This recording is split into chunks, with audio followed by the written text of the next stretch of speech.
नमस्कार, आपके साथ मैं रीना झा बालियान। देश का जब आम बजट पेश हो रहा था तब आपके विधायक ने आपके साथ ही बैठकर पूरे बजट को सुना। और सबसे खास बात तो ये है कि बजट को सुनने से पहले जनता की फरियाद को भी विधायक मैथिली ठाकुर सुनती नजर आई। इस वीडियो को पूरा लास्ट तक जरूर देखिएगा, क्योंकि इस वीडियो में हम आपके लिए खबर लेकर आए हैं आपकी पसंदीदा विधायक मैथिली ठाकुर के बारे में कि उन्होंने जनता दरबार लगाकर किस तरह से जनता की समस्याएं सुनी। और साथ ही साथ आपको बताएंगे कि देश के आम बजट में आखिर आम जनता को और खास तौर पर बिहार की जनता को क्या मिला है, क्योंकि करोड़ों का बजट बिहार के लिए पेश किया गया और बिहार को एक बड़ी सौगात मिली है। इस बड़ी सौगात से आपको क्या फायदा होने जा रहा है, जिस राज्य में आप रहते हैं बिहार में, उसकी तस्वीर और तकदीर कैसे इस बजट से बदलने वाली है। इसलिए इस वीडियो को लास्ट तक जरूर देखिएगा। देखिए, सबसे पहले तो बात कर लेते हैं बीजेपी की विधायक मैथिली ठाकुर को लेकर। जैसा कि हमने आपको अपने पहले वीडियो में भी जानकारी दी थी कि बजट जब पेश हो रहा होगा तब आपके विधायक आपके साथ बैठकर बजट को सुनेंगी, बजट के बारे में पूरी जानकारी लेंगी, वो भी आपके साथ ही बैठकर। और देखिए, 1 फरवरी को जब बजट पेश हो रहा था तब मैथिली ठाकुर अपने क्षेत्र में ही पहुंची, अलीनगर क्षेत्र में पहुंची और वहां की जनता के बीच में ही बैठकर वो पूरा बजट सुनती नजर आई। और यहां पर खास बात यह है कि जब वो बजट सुन रही थी तब उससे पहले वो जनता दरबार भी लगाती नजर आई। जनता दरबार जो अब समय समय पर वो लगा रही है ताकि जो उनके क्षेत्र की जनता है उन्हें अगर किसी तरीके से कोई दिक्कत पेश आ रही है तो उसका समाधान उसी तरफ और उसी दौरान निकाला जा सके। ये तस्वीर आप देख रहे हैं, तस्वीर में आपको बीजेपी की विधायक मैथिली ठाकुर यहां मंच पर बैठी नजर आ रही हैं। और खास बात और गौर करने वाली बात यह है कि मैथिली ठाकुर बाकायदा अपने हाथ से हर एक शख्स की शिकायत को लिखती नजर आ रही हैं। और ऐसा आपने बहुत कम देखा होगा कि जब भी कोई विधायक किसी की समस्या सुनता है तो उसके आसपास कई कार्यकर्ता होते हैं काम करने के लिए, और विधायक जी जनता दरबार के नाम पर सिर्फ कुर्सी पर बैठे आपको नजर आ जाएंगे। लेकिन जब बात अलीनगर की विधायक मैथिली ठाकुर की होती है तो तस्वीर कुछ और ही हमेशा नजर आती है। यहां आप देख सकते हैं मैथिली ठाकुर किस तरह से जनता की समस्या सुन रही है, माइक पर उनकी समस्या सुनती नजर आई और जो भी समस्या सामने से जनता की आ रही है उसे नोट डाउन अपने हाथों से कलम पकड़कर वो करती नजर आई, जो अपने आप में ही मैथिली ठाकुर को हर एक विधायक से अलग रखता है और दिखाता है। ये तो बात हुई मैथिली ठाकुर की जो कि जनता की समस्या वो सुनती नजर आई। अब क्योंकि हम बजट को लेकर भी बात कर रहे हैं और जैसा कि मैंने वीडियो की शुरुआत में मैंने आपको बताया था कि आम बजट में यानी कि देश के बजट में बिहार के हाथ क्या लगा है, बिहार की झोली में क्या गया है और जो करोड़ों का बजट पेश किया गया है बिहार के लिए, आखिर इससे प्रदेश की तकदीर और तस्वीर कैसे बदलने वाली है, ये आपको एक एक पॉइंट के साथ बताते भी हैं और समझाते भी हैं। तो देखिए, सबसे पहले अगर हम बिहार के बजट को लेकर बात करें तो यहाँ गंगा कॉरिडोर से माल ढुलाई बढ़ेगा और कारोबार बढ़ेगा। लेकिन उससे पहले हम आपको ये बता देते हैं कि बिहार को 1.62 लाख करोड़ का बजट मिला है, यानी कि 1,62,00,000 का बजट जो है वो सिर्फ और सिर्फ बिहार को मिला है। अब इतने रुपए में क्या काम होगा आपके बिहार में, कितना विकास होगा, ये भी आपको समझाने की कोशिश करते हैं। देखिए, जैसा मैंने आपको बताया, गंगा कॉरिडोर से माल ढुलाई और कारोबार बढ़ेगा। बजट में इनलैंड वाटरवे, फ्रेट कॉरिडोर और लॉजिस्टिक्स सुधारों से जुड़ी घोषणाएं की गई है। इनका बिहार पर असर जरूर पड़ेगा। गंगा नदी के जरिए सस्ता परिवहन मिलने से कृषि उत्पाद, सीमेंट, कोयला और निर्माण सामग्री ले जाने की लागत जो है वो घटेगी। अब इससे फायदा क्या होगा ये भी आपको बताते हैं। देखिए, गंगा नदी से माल ढुलाई की जो व्यवस्था होने से बिहार के यहाँ पर इंडस्ट्रियलाइजेशन को तेजी मिलेगी और राज्य के उत्पादों का निर्यात बढ़ेगा और आर्थिक समृद्धि जो है वो आएगी। इसी के साथ दूसरा पॉइंट, पटना में inland waterway ship repair ecosystem, इसे लेकर भी काम किया जाएगा। इसका फायदा कैसे होगा ये आप समझिए। इसका सीधा फायदा पटना, भोजपुर, बेगूसराय, मुंगेर और भागलपुर जैसे गंगा किनारे के जिलों को सीधे सीधे मिलने वाला है। स्थानीय स्तर पर इंडस्ट्रियल गतिविधियां जो हैं वो बढ़ेंगी, इसमें तेजी आएगी। इसी के साथ देखिए, Varanasi Siliguri high speed rail corridor, इस पर भी काम होगा। इसका कैसे फायदा होगा पहले आपको ये बताते हैं। देखिए, बजट में 7 हाई स्पीड रेल कॉरिडोर की घोषणा की गई है, जिसमें वाराणसी सिलीगुड़ी रूट शामिल है और ये रूट बिहार से गुजरेगा। बक्सर, आरा, पटना, किशनगंज, कई जिलों के लाखों लोग जिन्हें रोजगार मिलेगा, व्यापार होगा और शिक्षा के लिए इसी रूट का इस्तेमाल वो करते हैं। अब इसका फायदा कैसे होगा ये भी आपको बताते हैं। देखिए, बिहार के लोगों के लिए पूर्वोत्तर के राज्यों तक तेज कनेक्टिविटी मिलेगी और राज्य के लाखों लोग असम, नॉर्थ ईस्ट के दूसरे राज्यों में रोजगार के लिए जाते हैं। वहीं वाराणसी जाने में लगने वाला समय जो है उसमें भी कटौती होगी, यानी कि आपको वहां तक पहुंचने में कम समय लगेगा और आप जल्दी वहां पर पहुंच जाएंगे। अब देखिए, अगला पॉइंट, बिहार के 8 शहरों का विकास होगा। बजट में टीयर 2 और टीयर 3 के शहरों को यहाँ पर CER यानी सिटी इकोनॉमिक रीजन के रूप में विकसित करने की घोषणा की गई है। इसमें पटना, गया समेत बिहार के 8 शहर इस कैटेगरी में आते हैं। और इसका फायदा क्या होगा ये भी आपको बताते हैं। बिहार के पटना, गया, भागलपुर और मुजफ्फरपुर जैसे शहर इस योजना के दायरे में होंगे और यहाँ हाउसिंग, ट्रांसपोर्ट, इंडस्ट्रियल एरिया और सर्विस सेक्टर को बढ़ावा मिलेगा। राज्य के लोगों को अपने पास के शहर में ही काम मिलेगा, रोजगार के लिए दूसरे राज्य नहीं जाना पड़ेगा। ये सबसे इंपॉर्टेंट पॉइंट यहाँ पर ये है, क्योंकि आपको याद होगा बिहार विधानसभा चुनाव के दौरान भी ये पॉइंट निकलकर सामने आया था, जो सभी लोग ये कह रहे थे कि बिहार के लोगों को रोजगार पाने के लिए, अपना भरण पोषण करने के लिए, घर चलाने के लिए, परिवार चलाने के लिए, नौकरी के लिए उन्हें अपना बिहार छोड़कर दूसरे राज्यों पर निर्भर होना पड़ता है, दूसरे राज्यों में कमाने के लिए जाते हैं।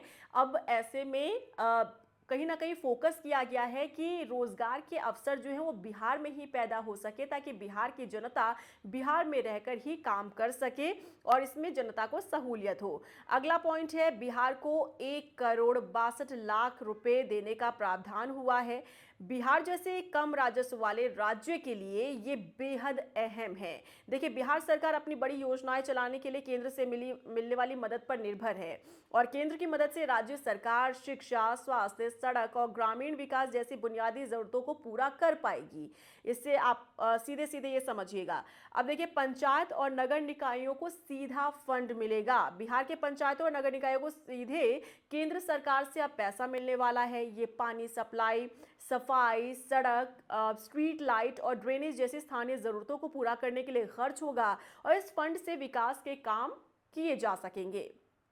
वहीं MSME के लिए 10,000 करोड़ रुपए का ग्रोथ फंड, इसमें बिहार के टीयर 2 और टीयर 3 शहरों में छोटे उद्योगों की संख्या ज्यादा है और ग्रोथ फंड से इन्हें मदद मिलेगी। उद्यमियों को कारोबार बढ़ाने के लिए ब्याज पर पैसा मिलेगा और इससे रोजगार के मौके बढ़ेंगे, पलायन कम होगा। फिर से वही पॉइंट जिसका जिक्र हम कर रहे थे कि पलायन एक सबसे बड़ा मुद्दा बिहार में रहा है और चुनाव के दौरान भी इसका पूरे जोरों शोरों के साथ इस मुद्दे को उठाने का काम किया गया था और मांग यही की जा रही थी कि ऐसा कुछ मौका यहाँ की जनता को मिलना चाहिए जिससे कि यहाँ के लोग पलायन ना कर सके, यानी कि दूसरे राज्य ना जा सके, अपने राज्य में ही रहकर वो काम कर सके। अगला पॉइंट है, ग्रामीण रोजगार और स्किलिंग पर जोर दिया जाएगा, यानी कि बिहार की 3/4 से अधिक आबादी गाँव में रहती है और गांव में रोजगार के अवसर बढ़ने से युवाओं को उनके घर के पास ही काम मिलेगा, उन्हें काम की तलाश में बाहर नहीं जाना पड़ेगा। गांव की स्थिति सुधरेगी, गांव की तस्वीर बदलेगी। स्किल डेवलपमेंट से युवाओं को अच्छी नौकरी मिलेगी, यानी कि कई ऐसे युवा होते हैं जिनमें कई स्किल्स होते हैं लेकिन वो उसके आधार पर अपना काम नहीं ले पाते हैं। लेकिन अब इस तरीके का प्रावधान किया गया है कि गांव में ही उन्हें मौका दिया जाएगा ताकि उन्हें दूसरे शहर या दूसरे राज्य ना जाना पड़े, अपने गांव में रहकर ही वो पैसा कमा सकते हैं, अपने परिवार के बीच में रह सकते हैं। अगला पॉइंट ये है कि भले ही बिहार को एक बड़ा पैकेज ना मिला हो लेकिन स्थायी सपोर्ट जरूर मिला है, जो कि हमने अभी कई पॉइंट्स का जिक्र किया, जैसे कि पलायन को रोकना हुआ, कनेक्टिविटी को बढ़ाना हुआ और कॉरिडोर्स को बनाना हुआ। इससे आप समझिए कि बिहार में किस तरह से तस्वीर जो है वो बदलेगी।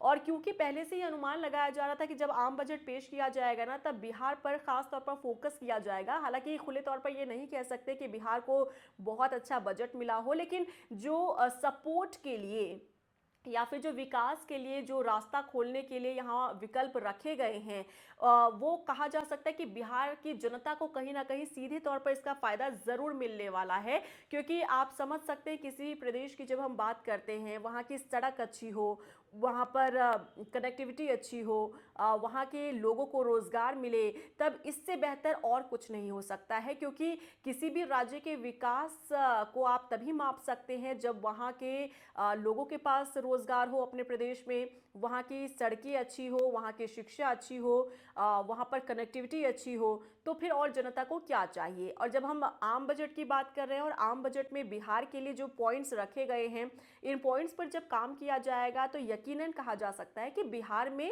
एक अलग ही विकास नजर आएगा और बिहार की जनता को वाकई तौर पर फायदा होता हुआ नजर आएगा। तो ये तमाम ऐसे पॉइंट्स हैं जो कि बताते हैं कि वाकई में बिहार की जो तस्वीर है वो बदलने की कोशिश यहाँ पर केंद्र सरकार जो है वो करने की कोशिश करती नजर आई है। अब आप बिहार और केंद्र सरकार के आपस में तालमेल को इस तरह से समझ सकते हैं कि 2024 लोकसभा चुनाव के दौरान जब तीसरी बार प्रधानमंत्री बने नरेंद्र मोदी, तब उस लोकसभा चुनाव में पूरा मैंडेट जो है बीजेपी को नहीं मिला और समर्थन के साथ ही यहाँ पर केंद्र में एक बार फिर से एनडीए की सरकार बनी, जिसमें योगदान जो है वो बिहार का भी रहा है। और ऐसे में कई पार्टियां जो है वो समर्थन देती नजर आई। इसके सहारे केंद्र में एक बार फिर से नरेंद्र मोदी की सरकार बनी, तो इसे भी भुलाया नहीं जा सकता कि केंद्र सरकार में फिर से एनडीए को लाने के लिए बिहार का योगदान है। उसके बाद हम बात करते हैं 2025 में जब बिहार में विधानसभा चुनाव हुए, तब वहाँ पर भी जेडीयू बीजेपी हाथ मिलाकर चुनाव लड़ी। बीजेपी हालांकि सबसे बड़ी पार्टी बनकर ज़रूर उभरी, लेकिन जेडीयू जो है वो दूसरे नंबर की पार्टी रही। और जिस तरीके का चुनाव से पहले ही फैसला लिया था नीतीश सरकार ने, जिस तरह से मुख्यमंत्री रोजगार योजना के जरिए महिलाओं के खाते में 10-10 हज़ार रुपए डाले गए थे, इससे भी इनकार नहीं किया जा सकता कि इसी योजना का सीधे सीधे तौर पर फायदा जो है बिहार विधानसभा चुनाव में एनडीए को मिला और एनडीए की फिर से सरकार प्रदेश में बनती नजर आई। और क्योंकि यही एक सबसे बड़ा मास्टर स्ट्रोक जो है वो नीतीश सरकार का माना गया बिहार विधानसभा चुनाव में, कि महिलाओं के खाते में जो 10-10 हज़ार रुपए डाले गए थे, इसका सीधे सीधे फायदा बीजेपी को मिला, जेडीयू को मिला। तो गिव एंड टेक फॉर्मूला जो है बिहार और केंद्र की सरकार के बीच देखने के लिए मिल रहा है। और यही कारण है कि इस बार जब आम बजट पेश किया गया, तब सीधे तौर पर नहीं कहा जा सकता कि एक बहुत बड़ा बजट जो है बिहार को मिला है, लेकिन हाँ इतना ज़रूर कहा जा सकता है कि जिन मुद्दों पर काम किया जाएगा या जो पॉइंट्स जिन पर फोकस किया जाएगा, चाहे वो सड़क को लेकर हो, कनेक्टिविटी को लेकर हो, चाहे रोजगार को लेकर हो, चाहे गाँव की तस्वीर तकदीर बदलने को लेकर हो, ये तमाम ऐसी चीज़ें हैं जिससे वाकई में बिहार की जनता को सीधे सीधे फायदा मिलने जा रहा है। अब वापस आते हैं आपकी पसंदीदा विधायक को लेकर ही हमने इस खबर की शुरुआत की थी, क्योंकि हमने आपको पहले भी बताया था कि जब बजट पेश होगा तब आपकी विधायक आपके साथ ही बजट को सुनती नजर आएंगी। ये तस्वीरें भी उन्होंने खुद अपने सोशल मीडिया पर शेयर की। और इसी के साथ सबसे अच्छी बात यहाँ पर यह है कि बजट सुनने से पहले मैथिली ठाकुर, जो कि अलीनगर से बीजेपी की विधायक हैं, सबसे छोटी उम्र की विधायक हैं, जिनके बारे में अक्सर ही हम खबर आप तक पहुँचाते रहे हैं, जिसे आप लोग बहुत पसंद भी करते हैं। मैथिली ठाकुर लगातार देखिए जनता दरबार लगा रही हैं। बजट से पहले भी उन्होंने जनता दरबार लगाया और जनता दरबार में हर एक जनता की वो समस्या सुनती हुई नजर आई। यहाँ पर कई महिलाएं ऐसी थी जिन्होंने अपने परिवार की दिक्कत अपने विधायक के सामने रखी। एक महिला ने बताया कि किस तरह से उनके पति जो है वो विकलांग हैं, उनके जो बेटे हैं वो मानसिक तौर पर बीमार हैं, और ऐसे में उन्हें अभी तक उनके परिवार के लोगों को विकलांग पेंशन नहीं मिलता है, और अगर विकलांग पेंशन मिल जाए तो शायद उनके परिवार का भरण पोषण हो जाए। इस तरीके की कई शिकायतें जो हैं वो सामने आए। एक महिला ने ये भी शिकायत की कि हमसे नौकरी के नाम पर 90 हज़ार रुपये जो है वो घूस मांगा जा रहा है। इस तरीके की बातें जो है जनता रखती नजर आई। और सबसे गौर करने वाली बात ये है, जैसा कि हमने पहले भी इस पर आपको बताया था, गौर करने वाली बात ये है कि विधायक यहाँ पर मैथिली ठाकुर जनता की समस्या को खुद अपने हाथों से लिखती नजर आई।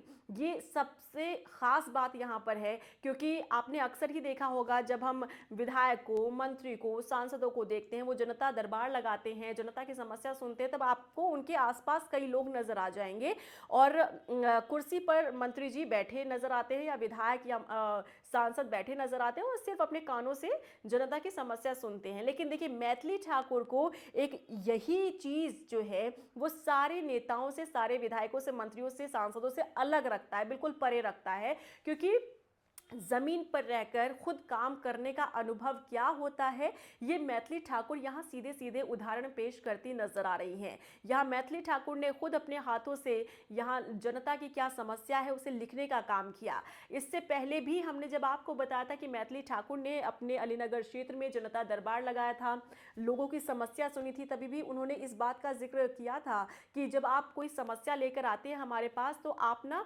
लिखित तौर पर लेकर आया कीजिए, क्योंकि मौखिक तौर पर अगर आप कुछ कहेंगे तो वो बातें जो हैं आई गई हो जाएंगी, ना तो आप समझ पाएंगे ना हम समझ पाएंगे और ना ही कोई रिकॉर्ड रह पाएगा।